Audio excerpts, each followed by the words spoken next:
धार्मिकता उसे कहा जाता है जहां कुछ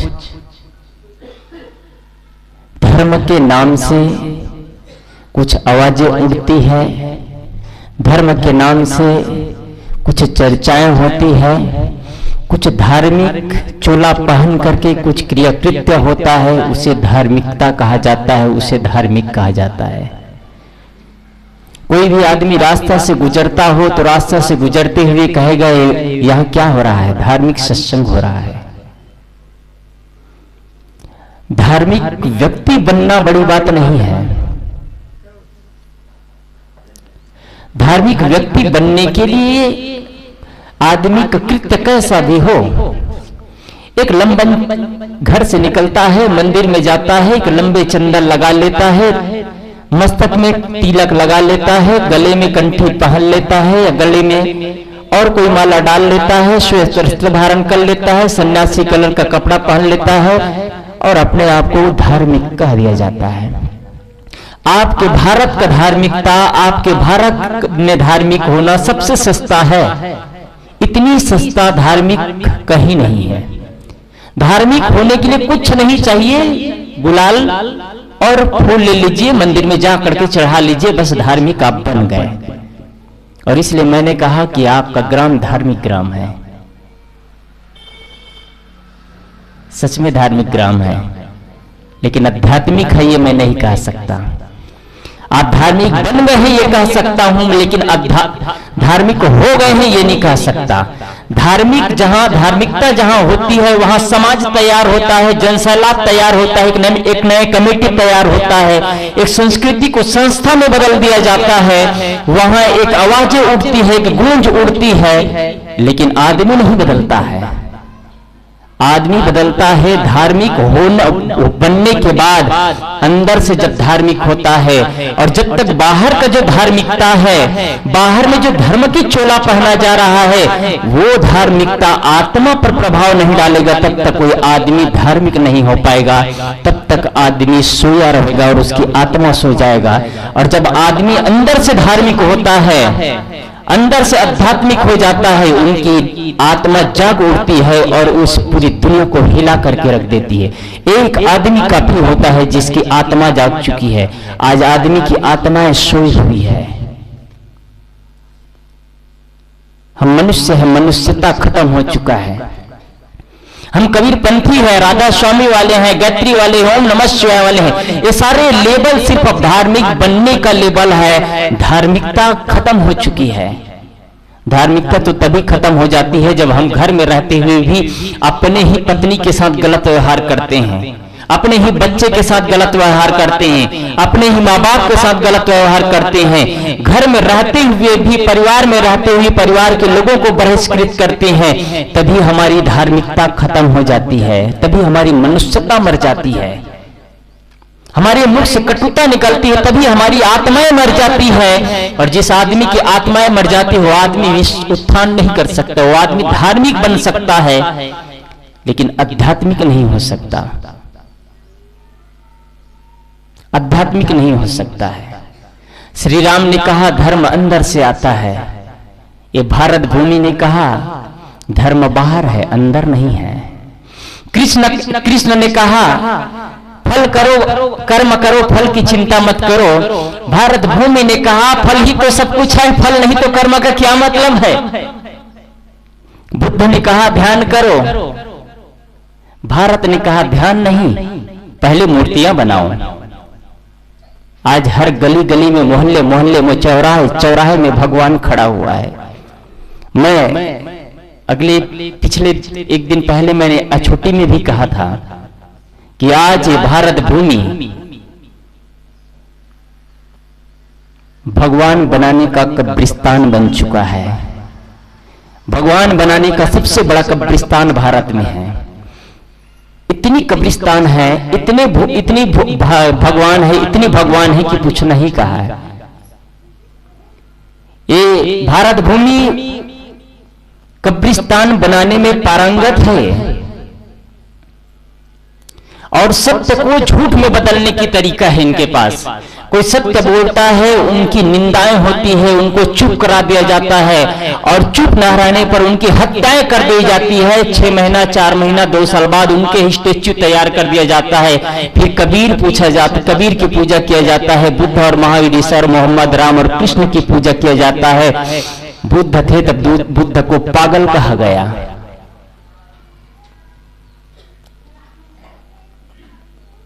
महावीर थे तो उनको अजनबी कहा गया। कबीर थे तो कबीर को नास्तिक कहा गया। जब कोई रहता है तो उसके सत्य को दबा दिया जाता है, उसकी मरघटे तैयार हो जाती है। सत्य से आदमी डरता है, सत्य से आदमी डरता है। सत्य की कोई पूजा नहीं करता, जीवित की कोई पूजा नहीं करता, मरने के बाद पूजा करता है। माँ बाप रहेंगे जीवन भर घर में, माँ बाप की आरतियां नहीं उतारी जाएगी। माँ बाप चल देंगे तब उनके चित्र की आरती उतारी जाएगी। बुद्ध रहे तो बुद्ध के सामने बुद्ध की निंदाएं हुई, कबीर रहे तो कबीर के सामने कबीर की निंदाएं हुई। जब वही चले गए तो उनकी ही आरती उतारा जा रहा है। इसलिए मैंने कहा ये भारत सबसे बड़ा कला में पारंगत है, तो मूर्ति बनाने की कला में पारंगत है, कब्रिस्तान बनाने की कला में पारंगत है, और आप सब इसमें माहिर है जो लंबे लाइन लगा करके बैठे हुए हैं। कबीरपंथी भी वही कर रहे हैं, कबीरपंथी भी वही कर रहे हैं। आज कबीर पंथ के प्रवक्ताएं पैसा में बिकते हैं, क्षम किसी के लिए नहीं है। कबीर पंथ के प्रवक्ताएं पैसा में बिकते हैं। जैसे आज हमारे भारत भूमि मौन की भूमि थी, जहां चारों ओर शोर गुल, चारों ओर गली गली में, मोहल्ले मोहल्ले में लाउड स्पीकर लगा है, सब चिल्ला रहे हैं। ये भूमि मौन से उपजी हुई भूमि थी। इसी भूमि में बुद्ध आए, इसी भूमि में राम कृष्ण महावीर मोहम्मद आए, इसी भूमि में योग का पदार्पण हुआ था, इसी भूमि में ध्यान की स्थापना हुई थी। वो कहां गया वो भूमि? चारों तरफ तांडव मचा हुआ है, चारों तरफ तांडव मचा हुआ है। हम सब उसका साथ दे रहे हैं। हमारी इंसानियत मर चुकी है, हमारी आत्मा सो हुई है। हम धार्मिकता का चोला पहने हैं लेकिन धार्मिकता खत्म हो चुकी है। कहां गया हमारी मनुष्यता? कहां से हम मां हो सकते हैं, कहां से पिता, कहां से दादी और दादा, कहां से हम किसी के बच्चे हो सकते हैं? हमारे अंदर मनुष्यता ही नहीं है। आज जागना होगा, अपनी सोए हुई चेतना को जगाना होगा। जब जब कोई आए, हर युग में इस दुनिया में नए नए भगवान पैदा होते चले गए, और पैदा करने वाले आप सब लोग हैं। हर युग में नए नए भगवान पैदा होते चले गए, और वो सिमटते चले गए, फिर पैदा होते चले गए, फिर सिमटते चले गए। आज भारत भूमि में 33 कोटि देवता कहता है, कोई 56 कोटि देवता कहता है, लेकिन किसी देवता में ताकत नहीं कि मनुष्य को मनुष्यता सिखा सके, क्योंकि बनावटी भगवान बन चुका है। सब एक दूसरे के विरोधी हैं।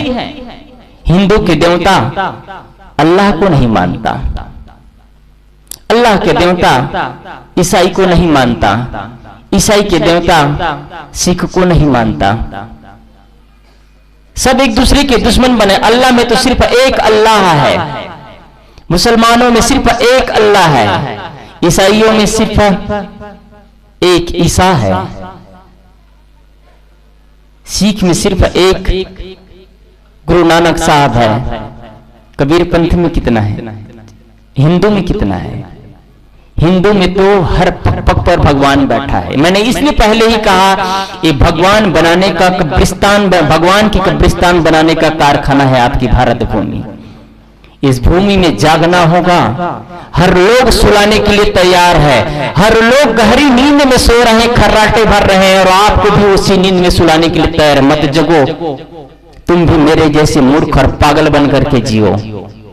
मैं जैसे आज घंटा हिला रहा हूं, वैसे तुम भी घंटा हिलाते रहो। आत्म कल्याण की बातें मत करो, आत्मज्ञान की बातें मत करो, अध्यात्म की बातें मत करो। सोए हुए आदमी सबको सुला देता है। संत कहते हैं, कबीर साहब कहते हैं, जो रह कर वह सो निकरे टोटी। यदि आपके पास प्रेम है तो प्रेम की वर्षा होगी, कटु है तो कटुता की, दूध है तो दूध की, जो रह कर वह सो निकरे टोटी। आपके अंदर जो रहेगा वही बांटेंगे। मैं आपको यहां कबीरपंथी बनाने नहीं आया हूं। मैं कबीरपंथी की पहचान क्या है? आज की कबीरपंथी आज इस भूमि में कबीरपंथी की पहचान है। जिन शब्दों को कबीर साहब ने तोड़ने का प्रयास किया, जिन पाखंड को तोड़ने का प्रयास किया, कबीर साहब के नाम पर आज वही पाखंड चल रहा है। यज्ञ हवन, पूजा पाठ, चौका आरती कबीर साहब के बीजक में कहीं पर भी नहीं है। आज कबीरपंथी भी कहते हैं कबीर साहब की मूर्ति की स्थापना कर ले, कबीर के नाम से रोज सुबह शाम संध्या पाठ हो, पूजा हो, आरती हो, रोज घर में पूजा आरती हो, कबीर साहब की स्टेच्यू की रोज पूजा हो, वो आदमी कबीरपंथी है, अन्यथा कबीरपंथी नहीं है। ये कबीरपंथ का पहचान नहीं है। आप पहले मनुष्य हैं, कबीरपंथ किनारे कर दीजिए, राधा स्वामी किनारे कर दीजिए, गायत्री आज्ञा का किनारे कर दीजिए। जो भी मत पंथ और संप्रदाय बने हैं सभी लोगों ने अपने लाभ के अनुसार से बनाया है, अपने सुविधा के अनुसार से बनाया है। सदगुरु कबीर के जाने के बाद कबीरपंथ बना है, कबीरपंथ पहले नहीं था। कबीरपंथ सदगुरु कबीर के जाने के कई वर्षों बाद बना है और सुविधा के दृष्टि से बनाया गया, लेकिन उसमें कुछ ऐसे अजनबी लोग आए जिन्होंने व्यापार शुरू कर दिया। कबीर साहब ने ऐसे कहा, कबीर साहब ने ऐसे कहा। कबीर साहब मानव से बात करते थे, मनुष्य से बात करते थे। कबीर साहब ने जिन सनातन की आवाज लगाई है उतने ही सनातन को जिंदा रखने में कोई अद्वितीय कोई महापुरुष ने काम किया है। बाकी लोगों ने सनातन को खत्म कर दिया। जो लोग कहते हैं हम सनातनी हैं, वही लोगों के मुख में मांस का टुकड़ा जाता है, कहां गया सनातन। जो लोग कहते हैं हम सनातनी हैं, श्री राम के उपासक है, श्री राम को मानने वाले हैं, वही जब रामायण मंच पे बैठते हैं शराब के बोतलें लेकर के बैठते हैं, कहां गया उनका श्री राम की उपासना। श्री राम के मानने वाले हैं, लेकिन जब भाई भाई में विवाद आती है, एक इन जमीन के लिए कट मरते हैं, कहां गया ये उपासना। यही काम हर मत पंथ में हो रहा है। इसलिए मैं कहना चाहता हूं, आप सनातनी हैं कि क्या है आप जानिए। मनुष्य पहले हैं, सबसे बड़े मनुष्य हैं। आपके अंदर मनुष्यता आना चाहिए और प्रेम की परिभाषा सीखिए। आप पूजा पाठ आप जिनकी करते हैं आप जानिए, लेकिन सब ये कर्म कांड है, सब कर्म कांड है। राम के पूजने वाले को रहीम से दुश्मनी हो जाती है। कृष्ण के पूजने वाले, कृष्ण कट्टर कृष्ण उपासक है, श्री राम की पूजा नहीं कर सकते। कबीर उपासना करने वाले गायत्री की बात नहीं सुन सकते, गायत्री की उपासना करने वाले राधा स्वामी की बात नहीं सुन सकते। कहां से जगह है सनातन, कहां से जगह है आत्मा, कहां जगह है आत्मा। तो सोई हुई है और सोई हुई आत्मा में उत्थान नहीं कर सकते हैं। इसके लिए क्या करना होगा, खुद पर भरोसा। अपने आप से भरोसा किसी पर मत रखो, अपने आप से ज्यादा भरोसा किसी पर मत रखो। और कभी आपके रास्ते पर चलते थे आप विफल हो जाए तो साहस रखिए, फिर से उठने का साहस रखिए। आप उठ सकते हैं, जाग सकते हैं। सदगुरु कबीर कहते हैं, करो भैया बाल आपनी, क्षण बिरानी आस, जाके अगर नदिया बहे सूकस मरी प्यास। ऐ लोगों, अपने बाहुबल पर भरोसा रखो, अपने बाहुबल पर भरोसा रखो, अपने बाहुबल पर भरोसा रख करके खुद सही मार्ग पर चलो, अपने को सही दिशा पर ले जाओ, आने वाली पीढ़ी को सही दिशा पर ले जाओ। आपके बच्चे ही आपके बुढ़ापे की लाठी है, आपके बच्चे ही आपका भविष्य है। आज हर माँ बाप अपने बच्चे को, परिवार को अंधेरे में ढकेलता है। आप एक पैसा जमा करते हैं कहीं मंदिरों में ले जाकर के। अभी पिछले महीना तिरुपति बालाजी मंदिर से सिल्क के नाम से एक प्लास्टिक चादर को बांटा गया। सिल्क होता है जो गले में लगाया जाता है और उसको भगवान की ओर से प्रसाद करके दिया गया। 53 करोड़ रुपए का घोटाला हुआ है। मंदिरों में कितना घोटाला होता है, इसका हिस्ट्री लेना है तो मेरे पास बैठ जाइएगा। लूट, हर जगह लूट मची हुई है। आश्रमों में वही हो रहा है। आश्रम में पैसा लिया जाता है, दान लिया जाता है, पैसा कहां गया बाबा? अरे पत्नी और बच्चे के लिए चला गया पैसा। तो गृहस्थ आदमी बैठ जाते हैं व्यास गति में बैठ करके अपना जीवन का उत्थान के बारे में बताते हैं। जो माया मोह की दुनिया में की लिप्सा से बंधा हुआ है, जो माया मोह की आसक्ति से ऊपर नहीं उठा है, वही व्यक्ति कहते हैं ऐसे करो ऐसे करो, और हम सब उसमें फिर से चले जाते हैं। यदि यहीं पर भागवत कथा होती तो कम से कम इससे 10 गुना बड़ा पंडाल बनाना पड़ता, 10 गुना। क्योंकि आदमी को अपने जीवन गाथा से प्रेम नहीं है, आदमी को किसी दूसरे की जीवन गाथा से प्रेम है। आदमी को अपनी जीवन चर्चा नहीं करना है, आदमी को दूसरे के जीवन के बारे में सुनने में मजा आता है, रस मिलता है। ये ऐसे एक आध्यात्मिक विचारधारा है जहां आपको अपने आप से जोड़ा जाता है। कबीर विचारों में एक नई क्रांति, एक नई लहर पैदा हो जाता है। एक ऐसी विचारधारा है जिसमें संगीत नहीं है, जिसमें रस नहीं मिलेगा, लेकिन इस विचारों में जिस व्यक्ति को रस मिल रहा है वो आदमी कभी नहीं सोएगा, उस आदमी के अंदर जागृति आ जाएगी। मैं समझता हूं कि यहां बैठे हम सब लोग, अधिकतम लोग सोए हुए हैं, कबीरपंथी बन गए हैं, कोने कोने में मंदिर बिठा करके रखे हैं। कहां गया कबीरपंथी? हर घर में मंदिर। हम कबीरपंथी हैं, क्यों कहते हैं फिर हम कबीरपंथी हैं? क्यों अपने आप को टाइटल लगाते हैं? हम कबीर की उपासना करते हैं, कबीर साहब के विचारधारों पर चलते हैं, कबीर साहब के जीवन शैली पर चलते हैं। कबीर साहब ने यहां तक भी नहीं कहा कि तुम मेरी पूजा करना, मेरी उपासना करना, मेरे नाम से मंदिर बना लेना। आज हर घर में इतनी देवी देवा, इतनी देवी देवता है, इतनी देवी देवता, हर आदमी कमजोर। अच्छे अच्छे कबीरपंथी घर चले जाइए, हम लोग जाते हैं, मैं किसी का नाम नहीं लूंगा, लेकिन हर घर की दशा है। आप क्यों कमजोर बने हुए? क्यों दुनिया को दिखाने के लिए आप धार्मिक बनते हैं? क्यों दुनिया को दिखाने के लिए आप धार्मिक व्यक्ति बनकर के लेबल लगाते हैं कि हम इसके मानने वाले हैं? ये धार्मिकता की चोला पहनने से आपके जीवन का उत्थान नहीं होगा। बाहर से आप धार्मिक बन सकते हैं, लेकिन अंदर खोखला ही खोखला रहेगा, अंदर एकदम कंगाल हुआ रहेगा। आपसे कमजोर व्यक्ति इस दुनिया में कोई नहीं होगा। जो डर से उपासना करते हैं, डर से भक्ति करते हैं, डर से उपवास रहते हैं, डर से सत्संग करते हैं, डर से सदगुरु कबीर को मानते हैं, तो डर से देवी देवता की भी पूजा करते हैं। ये श्रद्धा से नहीं, भक्ति से नहीं, डर से उपासना, डर से भक्ति, डर से प्रेम, डर से यदि किया जाएगा तो आदमी भयभीत रहेगा। सदगुरु कबीर कहते हैं डड्डा डर उपजे डर होई, डर ही में डर राखु समाई, जो डर डरे डर ही फिर आवे, डर ही में फिर डर ही समावे। डर से मत करिए, बादशाह होकर के करिए। आज उपासना की पद्धति डर से शुरू हुआ। लोग भगवान की भक्ति करता है तो डर से करता है, कुछ गड़बड़ हो तो भगवान मुझे माफ कर देना। लोग किसी संत के पास, गुरु के पास भी जाते हैं तो लोग भी डर से जाते हैं, हे साहब जी मेरे से गलतियां हो चुकी है, मुझे ऐसा आशीर्वाद देना कि मेरी गलती माफ हो जाए। गलती किसी की माफ नहीं होती है। सदगुरु कबीर साहब कहते हैं जो रहे करवा सो निकले टोटी। आपके अंदर कटुता है तो कटुता ही निकलना है, आपके अंदर प्रेम है तो प्रेम ही निकलेगा। इसलिए आपके अंदर जो है वो निकलेगा। इसलिए आपको क्या करना है? आपके अंदर सद्गुण को इकट्ठा करते चले जाइए, आपके अंदर अच्छे विचारों को इकट्ठा करते चले जाइए। और हम बाहरी चीज से हम पाना चाहते हैं, बाहर से जो भी मिलेगा वो सब छूट जाएगा। जितने भी चीज मिलेगा बाहर से छूट जाएगा, और बाहर से पाएंगे तो हम धार्मिक तो व्यक्ति बन जाएंगे, लेकिन आध्यात्मिक व्यक्ति नहीं बनेंगे। इसलिए मैंने कहा यदि बाहर से आप बाहर से धार्मिक बन गए तो एक समाज तैयार हो जाएगा, लेकिन एक इंसान तैयार नहीं हो पाएंगे, एक आध्यात्मिक व्यक्ति नहीं बन पाएंगे, एक अच्छे व्यक्ति की पहचान नहीं होगी आपके अंदर। क्योंकि सारी उपासना की पद्धति डर से शुरू हुआ, सारा भक्ति का उद्देश्य डर से शुरू हुआ।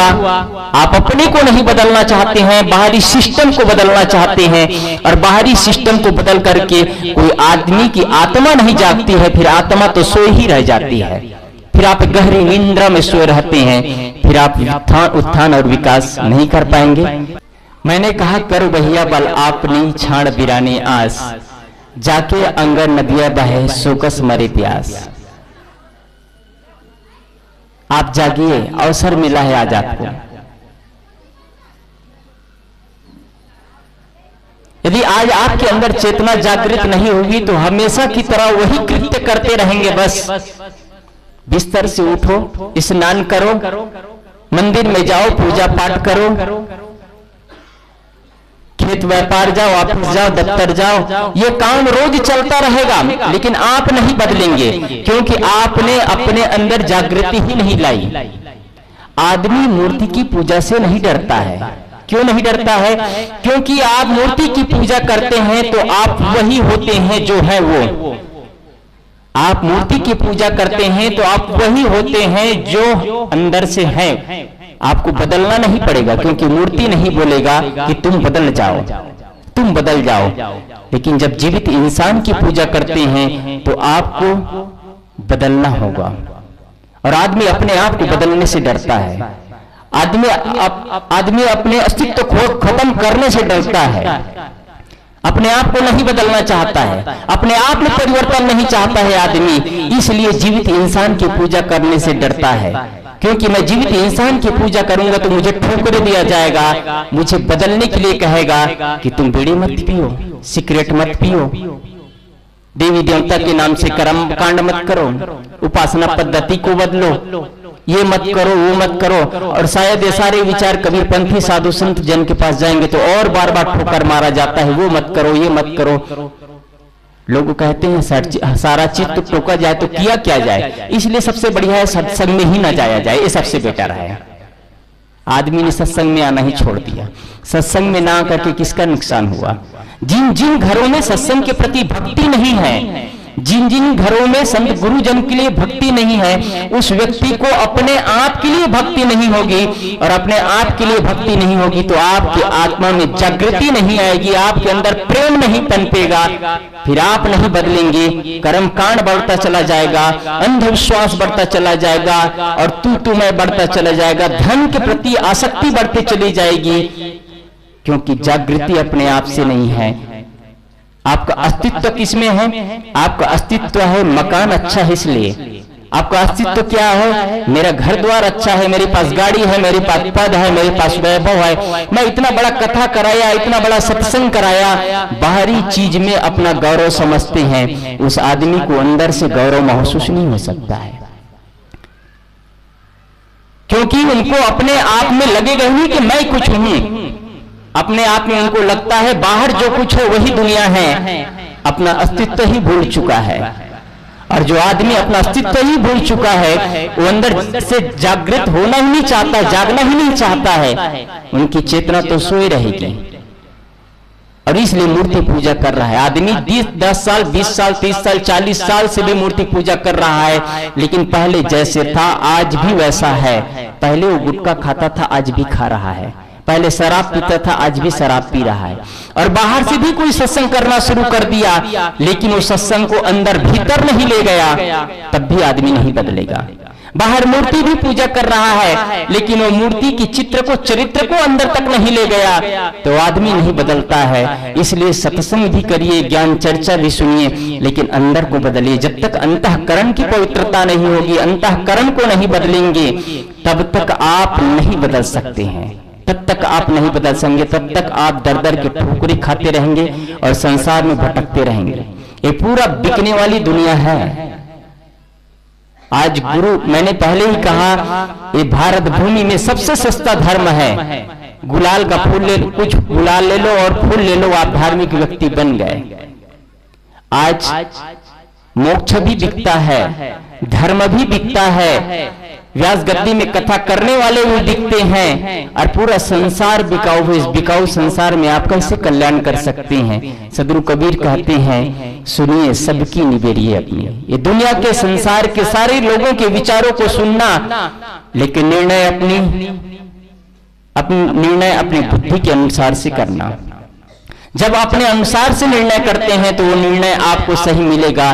सारे लोगों को बात को सुनने के बाद में जो आपके अंदर एक कसौटी आएगी, एक नए विचारधारा उत्पन्न होगा, एक नए क्रांति, एक लहर पैदा हो जाएगा।